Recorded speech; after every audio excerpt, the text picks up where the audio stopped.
jenazahnya. Kok bisa gitu kan? Agak janggal ya pikiran saya. Kok gitu Pak Haji? Iya ini yang meninggal adik kakak. Saya belum punya pikiran apa-apa pada waktu itu. Nah di situ waktu itu 96 masih sepi. Udah sepi lah.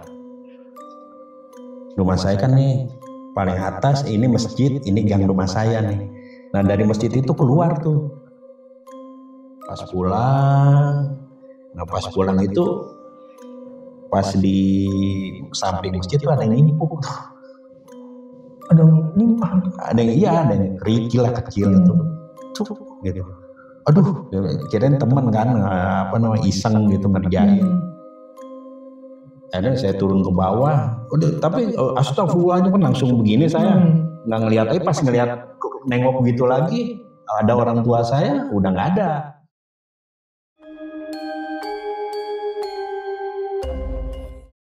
Assalamualaikum warahmatullahi wabarakatuh. Salam sejahtera buat kita semua. Berjumpa dengan saya Puji Setio di Lautan Mistis. Kali ini kita sudah kedatangan seorang narasumber yang sudah pernah bercerita di Lautan Mistis nih teman-teman. Beliau akan bercerita kali ini tentang pengalaman pertamanya seusia 16 tahun memandikan jenazah. Konon kabarnya beliau setelah memandikan jenazah, beliau selalu didatangi oleh makhluk-makhluk yang tak kasat mata. Kayak apa keseruan ceritanya? Yuk langsung saja kita temuin narasumber kita kali ini. Assalamualaikum Bang. Waalaikumsalam. Gimana Bang, kabar baik? Baik, alhamdulillah. Ini siang-siang kemarin nih yang 2 kali nih ya Bang ya. Udah 2 kali nih. Alhamdulillah. Kayaknya enak juga kan tempatnya, jadi sering kemarin. Alhamdulillah. Ya kan tadi kita di belakang udah ngobrol-ngobrol ya masalah pengalaman Abang nih awal pertama memandikan jenazah tuh. Ya.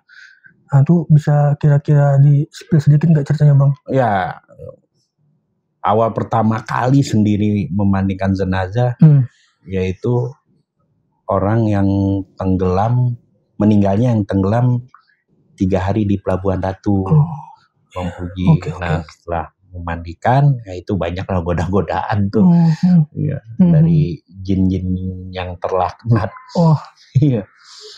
Ya mulai dari situlah. Gangguan-gangguan tuh banyak, seolah-olah mau menghentikan saya, udah jangan mandiin lagi gitu. Ya, banyaklah penampakan selama seminggu tuh. Bang. Ditahan dulu Bang ya. Siap. Sebelum kita lanjut ke ceritanya, yuk bantu channel kita Lautan Mistis agar lebih berkembang lagi dengan cara tekan tombol subscribe, like, share, and comment, serta jangan lupa tekan tombol notifikasi loncengnya agar kalian selalu mendapatkan video-video terbaru dari kita.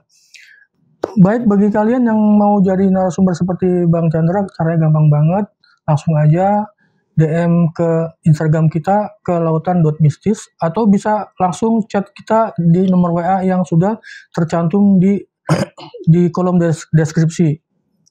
Gak usah lama-lama lagi, yuk langsung aja kita dengarkan cerita selengkapnya.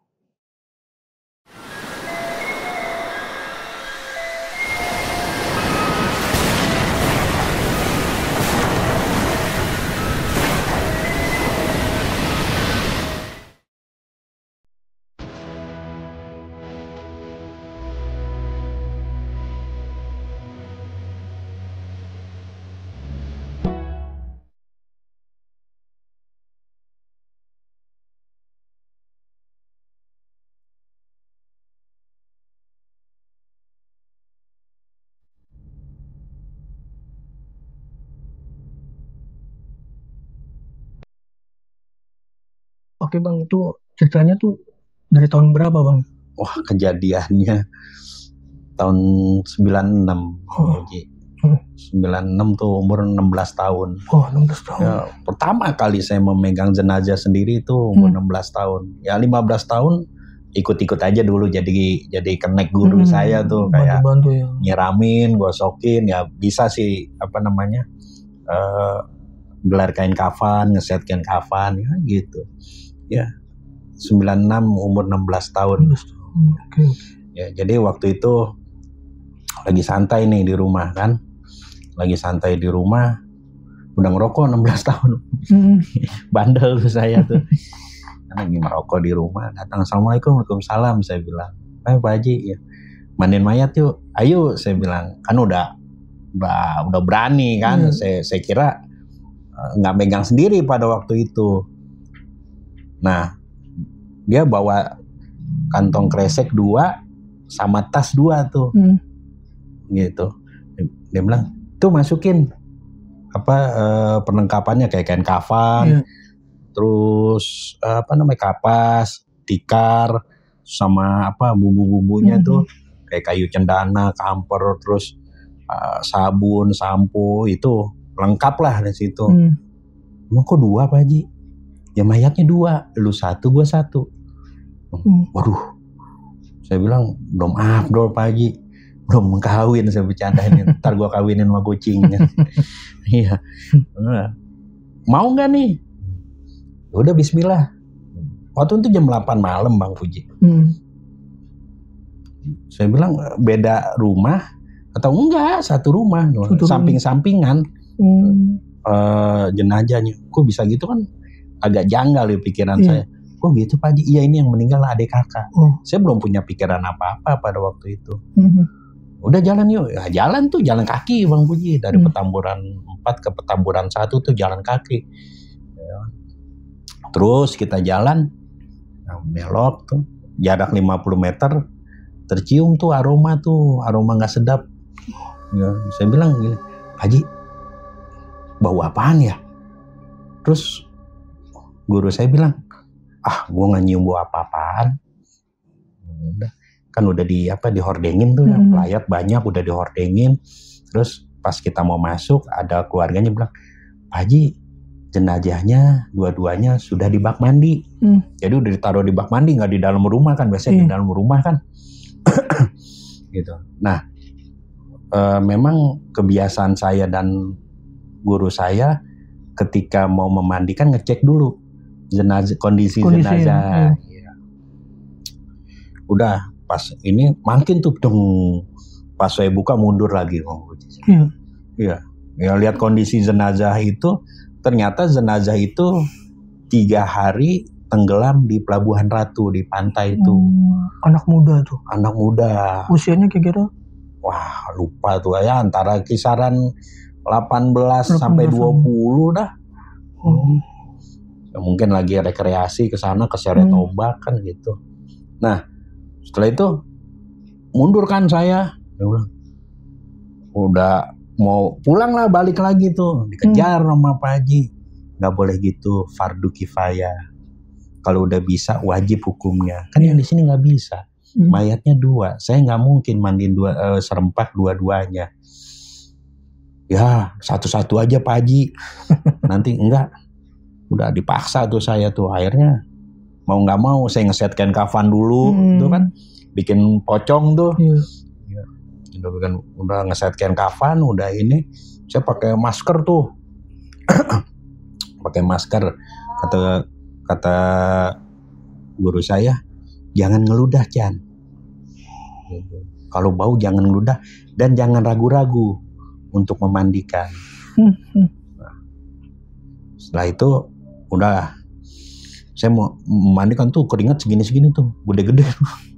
Ya namanya umur 16 tahun kan, melihat kondisi jenazah begitu, dan pertama kali megang itu luar biasa tuh. Ada perasaan takut, ada perasaan geli, terus bau nih. Saya waktu itu belum tahan ya bau jenazah tuh, belum. Kalau sekarang tahan lah. Biasa. Udah biasa, karena udah biasa, saya lebih enak nyium bau mayat sekarang daripada bau duren tuh. Iya. Ini bau aneh duren. Memang nih. Kalau bau duren muntah saya. Gitu. Iya. Nah, itu saya mandiin tuh, saya keramasin dulu pelan-pelan. Sebab kan kalau dia kenceng, saya dikasih kalau jangan kenceng-kenceng, jangan. Kenapa? Kalau kenceng ikut dia. Ya kan, ya jenazah gini, kondisi jenazah 1 kali 24 jam kulit ari udah mulai terkelopet tuh, kulit kecil tuh ari nanti. Jadi agak kehitam-hitaman tuh, agak melembung gitu, itu ngikut ya. Ngikut. Kalau ini apalagi itu 3 hari dan kondisinya di air. Tuh. Ya udah, saya keramasin, saya sabunin gitu kan. Nah kalau udah mau selesai saya wuduin, itu pakai sarung tangan. Pakai sarung tangan, saya sarung tangan latex, terus dalamnya sabun, terus ini sarung waslaf dari kain kafan saya bikin tuh. Jadi 2 lapis saya. Udah saya giniin terus sama lah sama dia. Selesai saya bungkus tuh di sama warga sama keluarga kan ditaruh tuh, dua-duanya udah selesai taruh bareng-bareng. Bro ya saya bungkus gitu pocongannya kan, terus saya ikat. Itu nggak lama-lama tuh Bang Puji, karena kondisinya sudah begitu ya ditutup lah. Nggak pakai dicium-cium lagi. Biasanya kan kalau keluarga ayo lihat terakhir siapa yang mau cium kan begitu. Betul. Itu enggak tuh. Langsung ditutup. Malam kira-kira jam 10. Kan 9:30 disolatkan, berangkat jam 10 tuh ngubur tuh. Dulu pakai patromak. Iya pakai patromak, terus senter itu jalan kaki tuh dari Petamburan 1 ke Kuburan Karet. Ke Kuburan Karet ada tuh orang Tanabang nguburnya nggak di tanah, di karet. Nah sampai saya nggak ikut ke makam, saya nggak ikut. Akhirnya saya pulang, jadi saya ikut jenazah dulu. Dia kan lurus, saya langsung belok ke rumah. Itu perasaan gemeter ada, terbayang-bayang kondisi jenazah. Itu ya namanya bocah ya. Gitu. Pas mau tidur juga kayaknya kebayang terus. Nggak seperti saya pertama, nggak seperti saya ikut-ikut sebelumnya ya. Kemarin kan cuma ngikut-ngikut bantuin guru saya, ini kan megang sendiri. Itu sempat terbawa mimpi. Ya kan kondisi jenazahnya apa segala macam sampai terbangun tengah malam. Nah mulai dari situ Bang Puji itu kira-kira seminggu lah itu godaan-godaan tuh. Nah hari keduanya tuh saya dari rumah Pak Haji tuh. Gitu. Di rumah Pak Haji nih lucu nih. Biasanya saya kalau habis ngikut mandikan jenazah dikasih uang gitu sama dia gitu. Kok nih gue megang sendiri nggak dikasih duit tuh kan. Samperin lah ke rumahnya. Samperin. Assalamualaikum Pak Haji. Salam. Dapan Chan? Wah lupa nih guru gue gitu. Mana yang kemarin mandiin? Jatah. Duit mulu pikirannya. Akhirnya diturunin tuh kitab-kitabnya tuh. Tuh baca. Tuh. Ya kayak kitab Hujan Nais. Ya kan terus hadis-hadisnya kayak Sahih Bukhari, Sahih Muslim. Itu dijabarin tuh sama dia, saya belajar. Endingnya saya adalah lama tuh sampai jam 10:30 tuh saya ngebahas itu. Akhirnya dia bilang masih mau uang? Nggak ada Pak Haji, pulang dulu. Cium tangan saya pulang. Pulang kan dia rumahnya agak bawah tuh.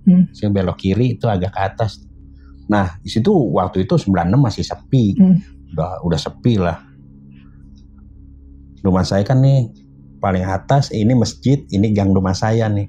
Nah dari masjid itu keluar tuh ibu-ibu, nenek-nenek lah, pakai mukena. Tapi saya nggak kenal Bang Puji. Oh bukan orang situ ya? Iya, kalau orang situ mah saya kenal. Ya? Lahir di situ, gede di situ kan. Saya pikir tamu atau apa kan. Saya bilang pas papasan saya bilang sholat mak gitu kan, orang Betawi gitu. Diam aja Bang Puji. Pas papas gitu. Ada kira-kira berapa langkah lah gitu. Saya nengok udah nggak ada. Saya nengok nggak ada. Itu perasaan dong iya. Pala gede merinding. Ada buru-buru tuh saya masuk ke gang saya tuh. Buru-buru ke gang saya. Saya ketok-ketok pintu kan udah malam dikunci. Kenapa emang? Enggak kenapa-napa saya bilang sama orang tua saya. Ada ke atas saya ke kamar saya. Itu masih mikirin tuh. Saya bilang apaan tuh kan? Kita tahu hilang aja, nggak mungkin kan orang nggak ada gang lagi ke sananya. Bah, ya saya bilang kayak mimpi saya ditarik-tarik sama jin yang berbentuk kayak ada tanduk, taring itu. Pas itu sering tuh begitu tuh. Langsung ngefeknya ke mimpi ya? Iya, ke mimpi. Terus kalau malam saya agak jarang keluar. Kenapa? Masih takut. Takut kejadian kemarin ketemu? Iya, masih takut ketemu yang begituan, masih takut lah. Iya. Pada waktu itu karena masih bocah kan. Nah, hari keduanya saya habis main ke rumah sepupu. Jadi di Petamburan 5 tuh ada rumah sepupu, rumah nenek juga. Pas pulang itu pas di samping masjid tuh ada yang nimpuk tuh. Ada yang nimpah? Ada yang kerikil lah kecil itu. Cuk gitu. Aduh, kirain temen kan iseng gitu ngerjain. Pas saya nengok ke atas, langsung saya itu cewek. Posisi di atas pohon apa? Jadi kan masjid ada daknya tuh. Iya. Nah, itu di situ tuh. Di atas. Saya kan lewatnya gang pinggir masjid. Tuh berinding langsung tuh. Itu mungkin orang yang bilang kuntilanak itu tuh. Tapi setelah saya pahami sekarang, itu bukan kuntilanak, itu jin yang menyerupai kuntilanak. Iya, jadi menyerupai itu. Pas saya begini, mukanya kelihatan gitu. Ya berbentuk manusia, cuman pucat kan. Ya. Itu gede tuh, lari saya. Gangnya lari. Itu langsung masuk ke gang saya. Udah gedor lagi. Ada apaan? Enggak. Langsung tidur. Udah nyalain musik tuh saya tuh kencang-kencang. Sampai orang tua bingung, udah tutupan. Ya ngegigil. Saking takutnya itu. Saking takutnya tuh saya. Nah, pas jam 3:30, jadi kan saya di lantai 3 kamar saya pada waktu itu. Jadi ngeblong gitu. Nah itu jendela ada yang ngetok-ngetok. Bukan ngetok-ngetok ini, bukan. Cuman di duk. Kayak digedor gitu. Iya. Saya bilang, siapa nih? Ya kan? Tapi ada keberanian dikit gitu. Takutnya hewan atau apa kan, kucing atau apa. Itu tuh banyak duk. Nah saya buka nggak ada apa-apa. Itu makin serem aja saya. Wah. Iya, itu hari 3 tuh. Itu saya belum cerita sama Pak Haji Adis, guru saya belum cerita bahwa saya diganggu seperti itu. Hari keempatnya berupa almarhum berdua. Waduh, yang wah itu di kamar saya. Di kamar saya. Saya kan lagi belajar. Itu jam 10-an lah. Ini meja belajar saya gitu. Saya lagi baca. Pas nengok ada astagfirullahaladzim, teriak saya. Astagfirullahaladzim. Posisi lagi duduk apa? Berdiri. Dua-duanya itu? Ya kamar saya kan segini nih ya. Gitu. Jadi saya sebelah situ, dia diri sebelah sini. Berdua itu? Berdua. Kondisinya bagaimana? Ya seperti yang saya lihat pas saya memandikan. Itu astagfirullahaladzim, saya bilang. Itu kenceng tuh. Itu kenceng. Orang tua saya, kenapa, ada apa gitu. Akhirnya saya turun ke bawah. Tapi astagfirullahaladzim kan langsung begini saya. Nggak ngeliat, tapi pas ngeliat nengok gitu lagi, ada orang tua saya, udah nggak ada. Turun saya. Ambil minum kan. Biar netral. Saya nggak berani tuh tidur kamar saya aja di lantai 2. Tidur sama adik saya tuh. Adik saya masih kecil lah, beda jauhnya sama saya tuh, si Angga. Itu saya bilang, "Dah, tidur sini ya." "Emang kenapa, "Enggak apa-apa. Iseng aja sendiri." Ngomong malu ya. Iya, dia lagi nggak ada waktu itu. Emang di situ mainnya, kalau anak-anak mainnya sampai malam tuh. Jam 10 baru pada masuk. Dia nggak tahu kejadian saya teriak gitu, yang tahu bapak saya sama almarhum ibu saya. Terus saya cerita sama ibu saya, iya semenjak mandiin yang Pak Haji kemari itu diganggu terus Bu. Gimana ya gitu. Makanya ibadahnya yang rajin. Kalau udah megang mandiin mayat, ya ibadah. Ya sholat 5 waktu, Bu. Udah nggak usah takut lagi sama gituan ditakutin gitu kan. Betawi zaman dulu kan begitu. Nah, akhirnya saya tidur tuh, sama adek saya nggak ada apa-apa.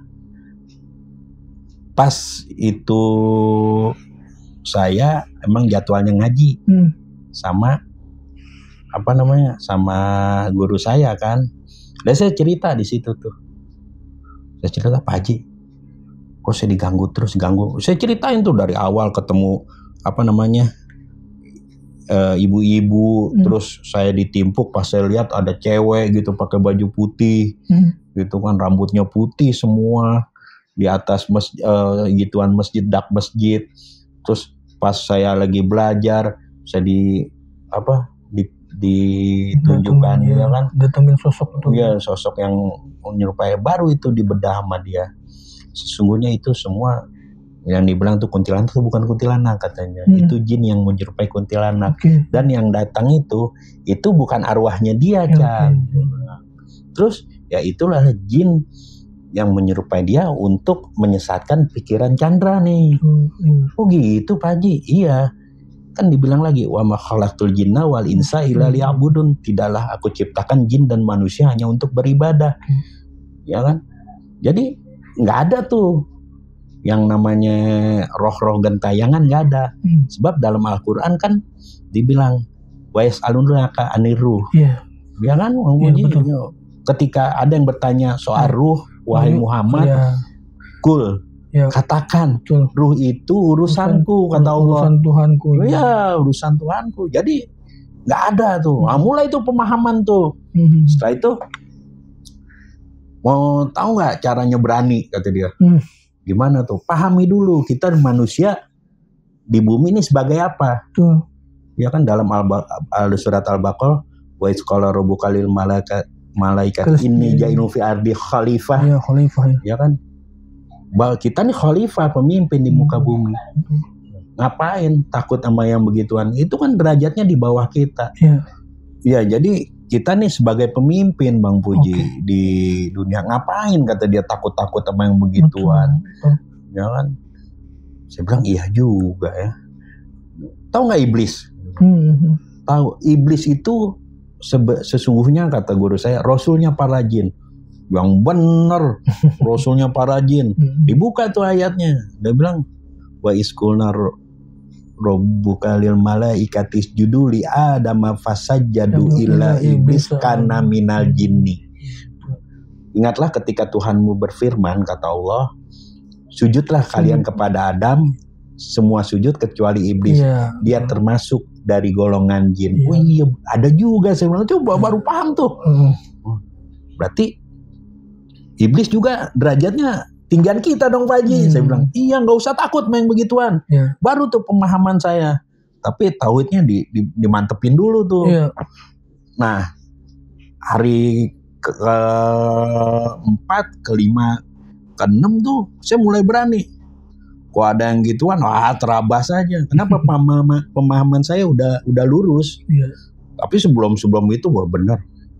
Kalau ketemu sama yang begituan, saya ngerasain ya, walaupun saya sekarang berani mandiin mayat sendiri di kamar mayat apa segala macem, yang ketabrak apa.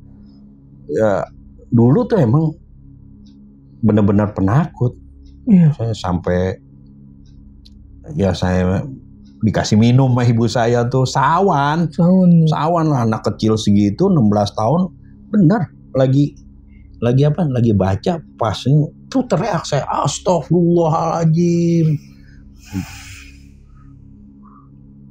Nah, di situ ada gangguan lagi, semacam kayak ya suara-suara apa, tapi pemahaman saya waktu itu udah kuat, Bang. Ya udah dikasih masukan sama guru saya. Oh, itu saya lawan tuh. Gitu. Mau kayak gimana aja saya lawan. Alhamdulillah ketika saya udah konsultasi sama dia ada keberanian tuh. Nah, kan mandiin pertama tuh kan nggak dikasih uang saya. Baru pas saya begitu, nih jatah mandiin kemarin. Tapi saya udah nggak berpikir pada waktu itu. Nah makanya sampai sekarang tuh memandikan jenazah saya hobi itu Bang Puji. Waduh. Iya. Ini hobi unik nih pemirsa nih. Hobi saya. Orang hobi makan durian apa nih malah hobi. Iya hobi. Mau ada uangnya, mau nggak ada uangnya gitu, pasti saya mandiin. Kenapa? Saya seneng ngebantu orang sedang kesusahan ya. Sebab moto saya tuh sahabat di kala duka. Gitu. Kalau senang-senang lupa dia sama saya. Ya, itulah sekelumit saya pengalaman saya pertama kali memandikan sendiri ya. Jadi ada rasa bukan kebanggaan ya. Rasa kepuasan diri sendiri ketika orang kesusahan itu kita tolong tuh puas hati saya. Betul sekali. Ya, tanpa saya nggak mikirin tuh pahala pahala katanya kan orang memandikan pahalanya besar apa sih? Saya nggak mikirin tuh. Saya pernah bilang gini, Pak Haji, saya mandiin nih sekian. Oh pahalanya udah banyak sih diomelin. Lu jangan hitung pahala lu. Allah aja ngasih nikmat lu nggak dihitung-hitung. Oh iya juga. Makanya bersyukur dan istighfar tiap hari kan ya. Ya mulai dari situlah terbina mental saya terus sampai saya lulus sekolah tuh. Nah umur 18 tahun nggak lama nganggur 6 bulan itu dipanggil sama suatu badan milik Pemda DKI untuk memandikan jenazah. Saya masih muda juga kan. Disitulah saya memandikan meluas tuh dari kampungan terus ke seluruh DKI. Nah, di ini juga nih di Jakarta Utara pernah tuh saya di Tanjung Priok pernah. Ya gitu. Lama saya diambil lah, ditugasin di rumah sakit ya paling besar lah di Jakarta tuh. Pertama juga mandiin di kamar jenazah sendiri. Ya ada saya manusia kan, udah punya rasa takut juga. Pertama-tama ada rasa takut gitu, tapi saya balik lagi kan pemahaman saya udah lurus. Iya, udah kuat lah pondasinya ya. Iya. Gitu. Bukannya saya ngilangin apa ya, ada rasa takut saya. Iya manusiawi ya itu. Manusiawi itu. Siapa sih manusia yang nggak pernah takut ya kecuali Nabi dan para sahabat tuh ya kan. Nah para sahabat aja Khalid bin Walid aja kan pernah dia membunuh jin yang Uzza tuh. Iya. Ketika mau nebang pohon kan masih ada itu. Ya. Nah iya, ngapain kita takut tuh? Dia nggak bisa membunuh kita bisa membunuh dia. Ya kan? Kita bisa melukai dia nggak bisa melukai kita. Gitu pemahaman saya. Terus dia bilang, berarti lu nggak percaya dong adanya makhluk kuntilanak, tuyul, terus apa lagi, gandarwo, suster ngesot. Ya percaya, Bang Puji. Orang bisa melihat itu percaya. Percayanya kenapa? Ya itu jin yang menyerupai. Misalkan kita di tempat serem nih, tempat angker. Kita udah dapat masukan dulu dari warga sekitar. Oh di situ sering ada kuntilanak. Nah, imajinasi kita main tuh. Sugesti. Wah kuntilanak tuh rambutnya panjang. Terus pucat, bajunya begini. Jin tahu pemikiran kita dan bisa baca pemikiran kita, disurupai adanya makhluk kuntilanak, kita percaya ada kuntilanak. Dan bertentangan sama ayat kan. Wa ma khalaqtul jinna wal insa illa liya'budun. Itu bertentangan. Ya seperti itu. Saya yang penting gue ngikutin arahan guru gue dah. Gitu untuk berani. Ya sampai sekarang alhamdulillah kepake ilmunya. Dan sama yang gitu-gituan ya kecil lah. Walaupun rajanya jin juga kecil kan. Ya saya kan anaknya Bang Puji. Ya Allah. Ya gitu Bang Puji. Pengalaman saya pertama memandikan. Pernah geli, pernah nggak tahan bau, pernah pernah takut gitu. Saya bukan orang sakti, pernah ngerasain itu semua Bang Puji. Ya itu sekelumit Bang Puji. Saya nggak banyak cerita. Kenapa? Cerita saya udah habis. Ini diundang aja lagi nih. Jadi ya untuk Bang Puji karena kita udah kenal kan. Ya, alhamdulillah saya dari Pandeglang tuh kemarin sampai Bang Puji. Betul, alhamdulillah. Amin. Oke, nih Bang Chandra nih, sebelum kita closing, saya mau tanya dulu Bang ya. Boleh. Ini kan saat-saat ini kan Abang masih aktif ya? Masih sampai sekarang. Mandikan jenazah itu kalau tidur itu tuh kemana misalnya, itu ada nggak sedikit aja rasa inget itu Bang, apa gimana Bang? Nggak ada Bang. Udah nggak ada sama sekali. Udah nggak ada. Udah kebal dia. Kalau mimpi jangan mimpi mayat, mimpi bidadari itu indah tuh. Kalau mimpi mayat jangan gitu ya? nggak usah diinget-inget lagi gitu. Kuncinya gitu udah. Gitu ya? Habis mandiin udah lupain. Tapi kan saya bilang lagi seperti kita podcast sebelumnya tuh sama Bang Rizko, saya bilang saya kalau mandiin sekarang mengharapkan ada mistisnya. Kenapa? Biar share cerita sama penonton. Tapi nggak ada. Ya, udah berapa bulan nih nggak ada cerita mistis. Udah tahu sih niatnya, setannya udah tahu. Iya, jinnya aja pada kabur gitu. Ntar gue diceritain di podcast. Jadi malas dia. Ya Allah. Masya Allah. Jadi kan saya Bang Chandra kan seakan-akan tuh profesinya tuh bener-bener mau ngebantu ya. Orang yang kesusahan gitu Bang ya. Iya. Sesuai dengan Rasulullah SAW bersabda kan, khairun nas yang fa'uhum linnas. Iya. Sebaik-baik manusia kan berguna bagi manusia yang lain gitu ya. Itulah yang saya kejar Bang Puji. Iya. Gini, ketika ada hadis, ketika anak cucu Adam itu meninggal, terputuslah segalanya. Iya, betul. Ila salasin, kecuali tiga. Pertama, sodakotin jariah.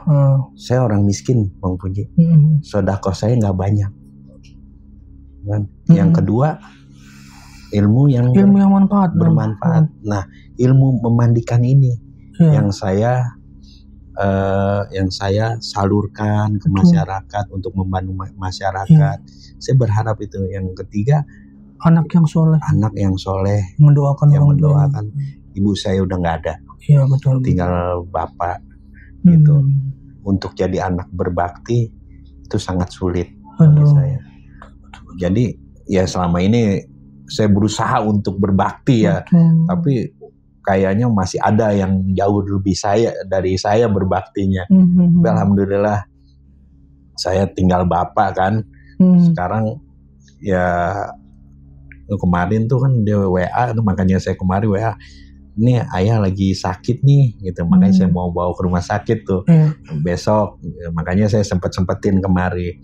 Nah itu yang saya kejar, ilmu yang bermanfaat. Ada ilmu di diri saya salurkan kepada masyarakat, itu aja.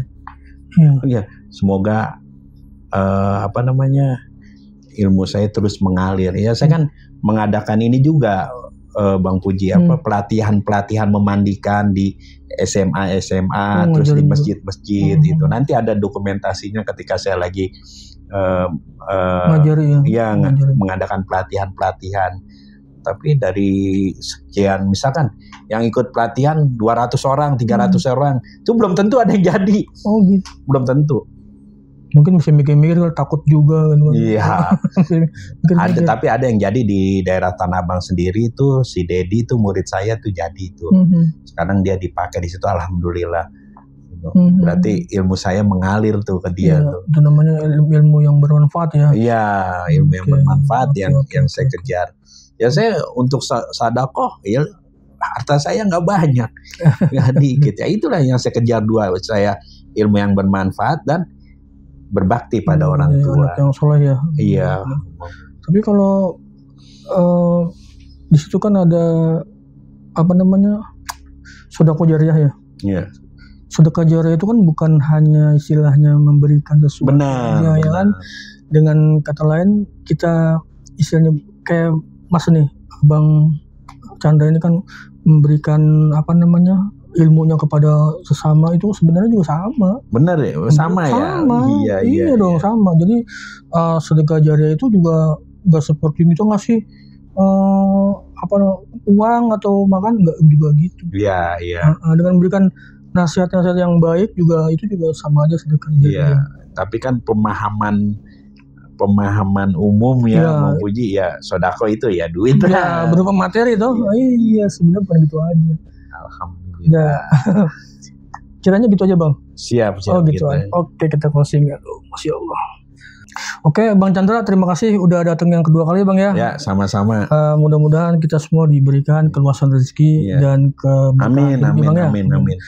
Itu tadi pengalaman dari Bang Chandra tentang pengalamannya awal mula memandikan jenazah di usia 16 tahun yang banyak godaan, ditemui berbagai macam cobaan-cobaan berupa gangguan gaib. Mudah-mudahan ada pembelajaran dalam pengalaman mistisnya. Dan semoga kita dan keluarga kita dijauhkan dari segala apa yang tidak kita inginkan. Oke, sebelum kita tutup acara ini closing, sebelum closing saya mengingatkan bagi kalian yang belum subscribe, silakan yuk tekan tombol subscribe, like, share, and comment, dan tekan tombol notifikasi loncengnya agar kalian selalu mendapatkan video-video terbaru dari kita Lautan Mistis. Dan bagi teman-teman nih yang mau jadi narasumber seperti Bang Chandra, caranya gampang banget, silakan DM kita ke lautan.mistis.